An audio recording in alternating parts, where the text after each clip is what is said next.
Students gather for morning assembly at a local public school in Punjab. Without a shelter under the blazing sun, they sing, "Bless our goal for ambition." Pakistan spends little on schools, evident in the conditions we see. Education Commission puts the rate of literacy in the country at 50%, but the question lingering on minds is that what factors have contributed to the other half left illiterate? This is the access issue. Yes, we have this problem of providing good facilities, opportunities for our population to get education. That is what government is realizing, and now we are taking it as an investment, whatever we are spending on education, to provide opportunity for our masses to get education, and hopefully, inshallah, in the next couple of years, this ratio will improve.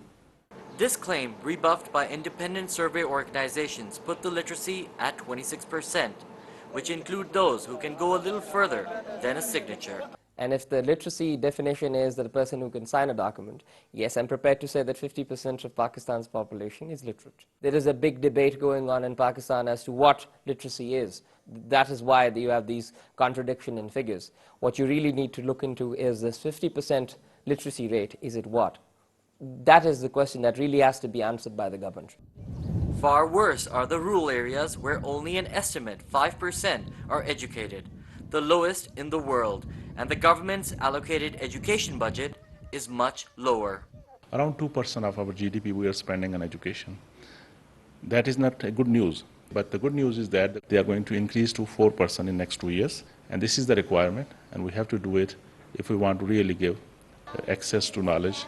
But those who pursue knowledge learn lessons about lack of funding. This is a frontier state against terrorism.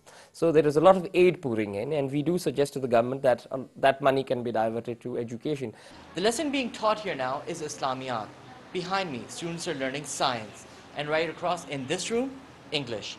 There are plenty of subjects on the curriculum: maths, social studies, computers. But the problem is, teachers are underpaid. Educators don't meet the criteria and prerequisites for teaching. The lack of funding shows on the poor conditions of this school. The poverty bomb poses a direct threat to education in Pakistan, where 40% of the population live below the poverty line. Children work to support families, ignorant of education, or never live up to their dreams of obtaining a degree, dropping out before reaching the 5th grade.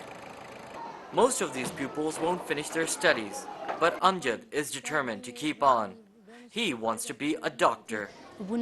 I have 4 brothers and 1 sister. My sister studies in a seminary and was an ex-student here. My parents say school is not good for girls.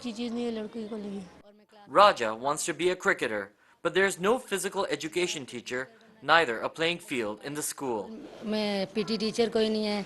I practice outside the school for cricket matches. We have no physical trainer or ground.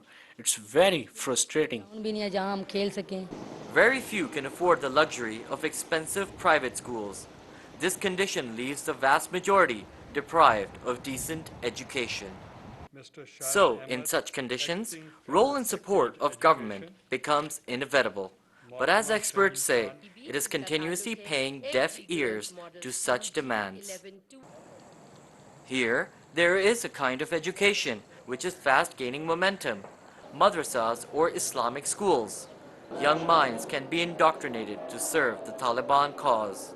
Though plenty of seminaries exist in Pakistan, only a small percentage of students attend them.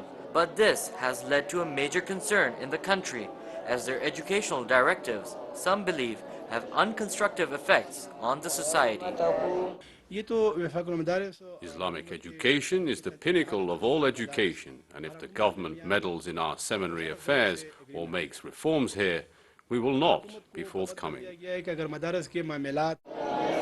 Islamic teachers in seminaries themselves have a convoluted educational ideology and limited knowledge to balance religion and practical life.